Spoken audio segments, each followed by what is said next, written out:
24. Jekyll Island is 7 miles long by a mile and a half wide, with 8 miles of flat beaches on the eastern shore and 20 miles of hiking trails. You have to love that math. There are 4 golf courses with 63 holes attracting the rich and the fit. European settlers first found this golden isle in the mid-18th century, and 33 buildings from the heyday still stand in the historical district. In 1904, Munsey's magazine called the Jekyll Island Hunting Club the richest, the most exclusive, and the most inaccessible club in the world. Club members like Rockefeller, Morgan, Vanderbilt, and Pulitzer are famous enough to not need a first name even a century later. One of Jekyll Island's most notable residents, William Horton, was given the island by Georgia colony founder General Oglethorpe. Horton came to the isle in 1736 and brought with him 10 indentured servants to satisfy the requirements of immigration.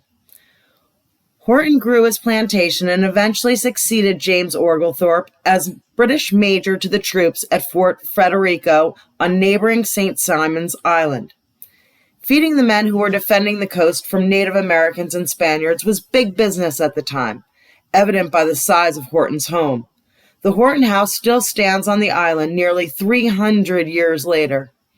The main material used for construction is tabby, which is essentially shell-based concrete. Most concrete is made with rock aggregate, but tabby is created with oyster shells. The shells were processed by burning them and producing lime, which was combined with sand, water, ash, and broken oyster shells. This construction material is unique to the area, and therefore structures using tabby are primarily found in South Carolina and Georgia.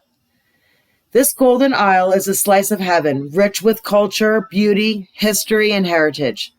I am not a moviegoer, or I may have caught a glimpse of this magical paradise in X-Men, First Class, Glory, The Legend of Bagger Vance, Jekyll Island, View from Pompey's Head, Magic Mike XXL, or an episode of The Walking Dead. We explored the north end of the island, the Clam Creek fishing pier, and the beach around it. Anglers kept busy with reels spinning gloriously in the sunshine.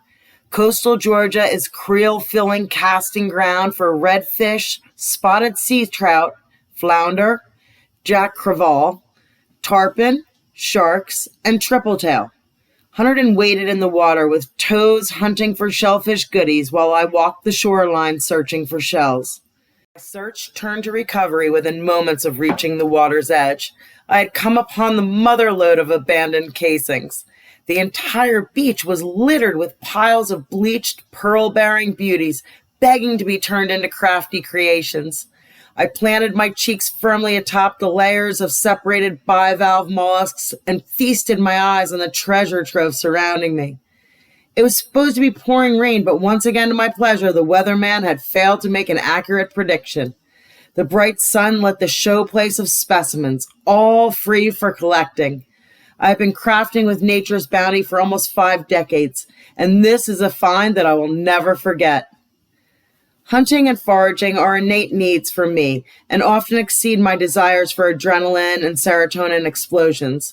Some of the best body buzzes have come from finding Herkimer diamonds, fairy stones, rare mushrooms, coral-clad beaches, and massive pine cones. At first, my creative eye examined each shell as I picked it up and determined whether it would be an angel's dress or a wing, or if perhaps it would end up as a petal of a flower. Some oyster shells will become ornaments on Christmas trees, while others are destined to decorate picture or mirror frames. I filled the 2-gallon Ziploc bags that I had brought and went back to get one more before I felt satisfied without being gluttonous. This beach and fishing pier was an accidental stop on our way to see the Driftwood. This splendid steer-off course will always be remembered, a land where the fishermen are hollering and Hunterdon is prepping fresh oysters, while I can pick from an endless supply of seashells. Life is great on Jekyll Island. This place just keeps getting better. There are small areas to park along Clam Creek Road, and it's a short walk to Driftwood Beach. A few places in America call themselves Driftwood Beach, and we've seen some incredible dumps of pine in the Pacific Northwest. This place is more of a display area for some incredible works of art. This beach is one of Ma Nature's galleries of masterpieces. Some of the gnarly giants, stripped of their skins, stand stiffly upright, with sand and silt anchoring their roots and trunks. Other beauties seem strewn to highlight their ratcheted, rooted goodness. These scattered skeletons are a surreal sign of the erosion issues unique to the geography of this area. The bleached beauties on Jekyll Island provide a jungle gym for climbers and perch for portrait photographers alike. The clean sand beaches and crashing surf complete the scene at this picturesque paradise. We were ahead of schedule and interested in the Georgia Turtle Center that we had seen on our way onto the island. The brick building is in the meticulously landscaped historical district of Old Town. We participated in the Learning Activity Center stations and stamped the circles on our sea turtle journey. This center is Georgia's only rehabilitation hospital for sea turtles and accepts patients up to 400 pounds.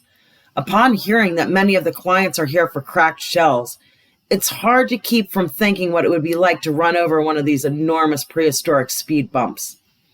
Each ill turtle had an information card explaining its medical condition and course of treatment. It was interesting to see that a patient with gas buildup in the GI tract was treated by epoxying a heavily weighted pouch to its shell. The giant sea turtles with floating issues looked like floundering children bobbing uncomfortably in pools that limited their mobility. The audio system was horrible, and the people speaking did not seem very knowledgeable. The tanks are not set up for optimal viewing, and the visit was barely worth the $9 admission cost. I love Jekyll Island, and I can't wait to come back again.